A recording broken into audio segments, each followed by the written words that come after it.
Bonjour à tous. Dans l'actualité de ce mercredi 14 août, après le double meurtre à Saint-Georges-de-l'Oyapock, c'est un SDF qui est retrouvé mort cette fois à Saint-Laurent-du-Maroni. L'homme a été poignardé la nuit dernière. Son corps a été découvert vers 7 heures ce matin au niveau de la Roche Bleue au bord du fleuve. La victime, un ancien enseignant devenu toxicomane, était bien connu dans la ville. On revient sur ce fait d'une rare barbarie qui a eu lieu dans la capitale de l'Est. Le corps de 2 hommes du quartier Onozo ont été retrouvés vers 7 heures hier à proximité du village Martin de Saint-Georges-de-l'Oyapock. Selon la gendarmerie, les victimes présentaient des traces de torture avant d'être calcinées. Le secteur a été quadrillé par la gendarmerie qui mène l'enquête. Il s'agit du deuxième meurtre en moins de 10 jours dans la commune. Le 5 août dernier, un jeune homme de 19 ans avait été abattu par balle en pleine rue un dimanche après-midi. Selon Félix Champard, conseiller municipal d'opposition à Saint-Georges-de-l'Oyapock, le trafic de drogue gangrène la commune depuis de longues années. Nous pensons, mais c'est à vérifier, que c'est une question qui est reliée vraisemblablement à la drogue qui circule dans la région. Nous l'avons déjà signalé à maintes reprises. On se bat pour qu'il y ait une prise de conscience de la population, des élus, qu'il faut absolument mettre en place les éléments qu'il faut pour permettre aux jeunes de trouver un emploi, de s'intégrer dans la société et de faire en sorte qu'on puisse éradiquer au fur et à mesure les différentes problématiques dont la drogue, dont nous parlons, l'immigration et toutes ces choses que nous constatons. Et ça, c'est dommage de voir que nos jeunes, que nous avons besoin pour justement faire du développement économique et pour s'intégrer, eh bien, se trouvent mêlés à des situations de ce genre qui font que les familles, justement, sont aux abois et ne savent malheureusement qu'utiliser la violence pour pouvoir répondre par la violence. Et puis une réunion de crise s'est tenue hier matin avec le général Jean-Christophe Saint-Yves, commandant de la gendarmerie, et le maire de Saint-Georges-de-l'Oyapock, Georges Elfort, après des courriers adressés aux autorités sur la recrudescence des vols et violences dans la commune. Cette fois, le maire a exigé des moyens supplémentaires, mais également le renforcement de la coopération avec le Brésil. Des élus à l'Élysée hier pour aborder la question des sinistrés du Mont-Baduel. Pour rappel, Gabriel Serville, le président de la CTG, et Sandra Trochimara, la maire de Cayenne, avaient alerté le président de la République, Emmanuel Macron, concernant cette crise humanitaire et migratoire. L'édile de Cayenne a été reçu hier matin à Paris par Patrice Faure, le directeur de cabinet de l'Élysée. Objectif, prendre des mesures urgentes pour résoudre cette situation. Parmi elles, l'activation d'un plan hors sec hébergement temporaire. Gabriel Serville a participé également à la rencontre en visioconférence. Au-delà de l'urgence de cette situation en particulier, il faudra régler la question de l'immigration en général. Soutient Sandra Trochimara. On l'écoute. Nous attendons la semaine prochaine le temps de l'action. Nous avons quand même demandé d'avoir des réponses le plus rapidement possible, compte tenu des échéances. Aujourd'hui, sur les gymnases qui doivent être libérés, je laisserai le président de la CTG aborder ce sujet concernant ces établissements. Mais la crise, elle est là et il faut agir vite.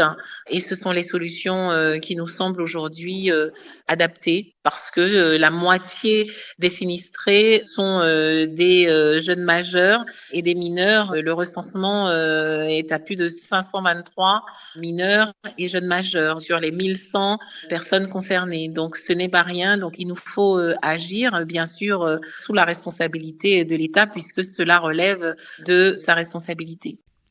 Et puis les députés de Guyane, Jean-Victor Castor et Davy Riemann, ont participé hier à une réunion de crise en préfecture. Le député Castor a rappelé au préfet les défaillances des services de l'État en matière de régulation de flux migratoires, l'absence quasi totale d'une politique d'accueil adéquate et mise en évidence la difficulté de régulation du séjour et en matière de droit d'asile. Parmi les solutions proposées, la libération du foncier et le financement pour l'aménager sont, dit-il, des réponses immédiates que l'État doit apporter très rapidement, tout en mettant en garde le préfet contre les réquisitions de logements sociaux alors que des personnes sont sur des listes et attendent depuis des années. Tempête Ernesto, la Guadeloupe repasse en vigilance jaune. Météo France a replacé la Guadeloupe en vigilance jaune après le passage de la tempête tropicale Ernesto qui a provoqué de fortes précipitations mais sans faire de dégâts majeurs. Dans l'archipel, quelques bourgs ont été inondés, occasionnant l'ouverture d'abris sûrs dans les communes pour les personnes installées en zone inondable et provoquant la fermeture de quelques routes jusqu'à ce mercredi. Selon la préfecture de Guadeloupe, on déplore quelques légers éboulements, des arbres sur plusieurs chaussées, avait indiqué plus tôt la préfecture. Selon EDF, 400 foyers sont impactés par des pannes d'électricité. 250 clients ne bénéficient pas de leur ligne fixe de téléphone. Et puis concernant les liaisons aériennes, les vols Air France suspendus hier ont repris ce matin. Des tortues classées vulnérables relâchées dans l'Aprouag. 24 tortues podocénides, une espèce classée comme vulnérable au niveau international, ont été relâchées dans le fleuve Aprouag, indique l'OFB, l'Office français de la biodiversité. L'opération a été réalisée avec des agents de l'OFB en partenariat avec l'association des Gratte Tortues Guyane. Les œufs de ces tortues fluviales avaient été l'objet d'une saisie pénale en septembre 2019. Ils avaient été ensuite confiés à l'association des Gratte Tortues Guyane de Roura. Cette association a pour mission de valoriser le patrimoine culturel naturel guyanais. Sur les 399 œufs saisis, 42 ont pu éclore sous incubateur et 24 ont survécu. La tortue appelée Taoulou en Téco et Wayampi est une espèce aquatique en voie de disparition en raison de braconnage de ses œufs et de la perte de ses habitats à cause de l'orpaillage et de la déforestation. Beatmaker, technicien son, ingénieur son, arrangeur ou encore topliner. Si tous ces métiers vous intéressent, l'association AZ Sound, en partenariat avec la ville de Cayenne et la préfecture de Guyane, présente une réunion d'information sur des ateliers des métiers du son ce mercredi de 16h à 18h à la maison de quartier Myrto Dubois à la rénovation urbaine. Harry Mirza est compositeur au sein de la production musicale AZ Sound et membre organisateur de ces ateliers.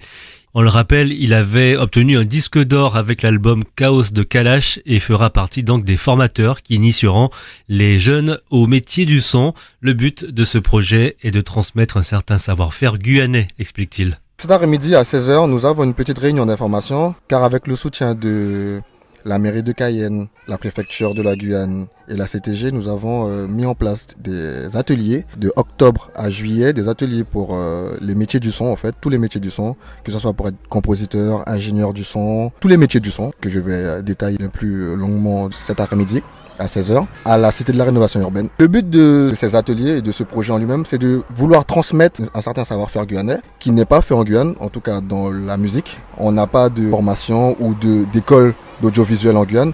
Donc le but est de déjà préparer ces jeunes à ce qu'ils puissent demain partir, avoir un bagage pour partir, ou demain être eux-mêmes ingénieurs du son ou produire leur propre musique ou même composer leur propre musique. Qu'ils ne puissent pas à chaque fois partir en prépa ou se dire qu'ils doivent partir de zéro avant de partir en France. Le but c'est de préparer vraiment ces jeunes-là à ce qu'ils aient un futur métier sur la musique ou même les métiers de la musique dans la technique aussi. Alors je vous donne rendez-vous cet après-midi entre 16h et 18h pour déjà connaître le programme d'une part, préinscrire ces jeunes-là qui souhaitent participer aux ateliers parce que bon, les places sont limitées. On vous attend nombreux et on espère que vous serez nombreux. Harry Mirza, membre de l'association AZ Sound, il répondait à Liné Berthier. On parle beauté, Miss et Mister Antilles-Guyane sont tous les deux guyanais. Samedi soir avait lieu à Fort-de-France la première élection des Miss et Mister Antilles-Guyane, un nouveau comité regroupant jeunes filles et jeunes garçons de Saint-Barthélemy, Saint-Martin, de la Guadeloupe, de la Guyane et de la Martinique. Le but de cette élection est de faire rayonner la zone Antilles-Guyane à l'international et de mettre en avant les valeurs traditionnelles de nos régions. Et la Miss Antilles-Guyane 2024 s'appelle Naëlie Ider. Elle a 17 ans, elle est originaire de Matoury. Après le bac, elle souhaite devenir hôtesse de l'air. Les premières réactions de cette nouvelle reine de beauté, on l'écoute. Beaucoup de fierté pour commencer et de l'acheminement de beaucoup d'efforts parce que c'était un rêve de petite fille, donc le fait de pouvoir réaliser une quelconque élection en fait et d'avoir pu donc remporter le Graal, ça me fait extrêmement plaisir et je suis énormément fière de moi. C'était stressant parce que j'arrivais toujours pas à y croire en fait. Je me suis dit j'ai gagné, j'ai réussi et j'ai hâte de pouvoir rentrer chez moi, de pouvoir voir ma famille, que ma famille me félicite, tout ça, mes amis aussi également, et voir la suite. Mais je suis toujours sous le choc de savoir que c'est moi qui ai gagné. J'ai hâte de voir en tout cas ce qui me réserve pour la suite, mais de mon côté, je ferai en sorte de démarcher afin de pouvoir faire plusieurs événements avec les gens de chez moi ou même ailleurs quand on se déplacera. Et le Mister Antilles-Guyane s'appelle Flanson d'Orville. Il est aussi guyanais, il est âgé de 21 ans, originaire de Rémière-Montjoly. Il est diplômé en comptabilité et gestion et souhaite devenir expert comptable. Sa réaction au micro d'RCI Martinique. C'est un titre qui va me permettre de mettre en avant nos valeurs, nos cultures et notre biodiversité aux Antilles et en Guyane. Lors de l'annoncement que j'étais le Mister, alors jusqu'à maintenant, j'arrive pas encore à croire, donc du coup je suis encore sous l'émotion. Donc pour moi c'est une fierté de représenter la beauté masculine aux Antilles Guyane. Ça va me permettre aussi de défendre des valeurs sociales, les valeurs qui me tiennent à cœur. Donc je dirais que ça va au-delà de la beauté et c'est beaucoup plus que ça. Et à quoi va ressembler ton règne? Tu sais un peu, le comité t'a expliqué, qu'est-ce que tu vas faire pendant cette année? J'ai pas encore le programme des activités que je vais faire cette année, mais je pense que je serai amené à me rendre dans des rendez-vous afin de représenter les Antilles et la Guyane, à voyager un peu partout et de défendre aussi des causes qui me tiennent à cœur ensemble avec les dauphines, mais aussi les dauphins. Les réactions recueillies par Matteo Pasto de nos confrères d'RCI Martinique. Et puis on reste en Martinique toujours alors que 23 000 personnes sont attendues ce mercredi au stade Pierre-Alicard de Dilan pour le concert de Kalash. Un important dispositif de sécurité sera déployé pour encadrer le concert le plus attendu de l'année sur l'île. 240 agents de sécurité, 100 médiateurs, 50 secouristes et médecins, ainsi que 140 policiers et gendarmes qui seront mobilisés pour encadrer l'événement. La préfecture de Martinique assure avoir donné les consignes les plus strictes aux parties prenantes. Allez, on termine du côté du Venezuela. Un rapport de l'ONU met en doute l'intégrité de l'élection présidentielle. Une élection vénézuélienne qui n'a pas fini de faire parler d'elle 2 semaines après le scrutin très controversé, toujours contesté par l'opposition et à l'international. Un groupe de 4 experts électoraux de l'ONU déployé au Venezuela au moment de l'élection a publié mardi soir un rapport préliminaire ébranlant à nouveau la légalité de la réélection du président sortant Nicolás Maduro. Le processus de traitement des résultats par le Conseil national électoral n'a pas été à la hauteur des mesures élémentaires de transparence et d'intégrité qui sont essentielles à la tenue d'élections crédibles, estiment les experts onusiens qui ont remis leurs observations au secrétaire général de l'ONU, Antonio Guterres. Le décompte des voix n'a toujours pas été publié par le CNE, assurant avoir été victime d'un piratage informatique. Voilà pour l'essentiel de l'actualité sur votre radio. L'info continue sur les réseaux sociaux et la page internet de Radio Pays.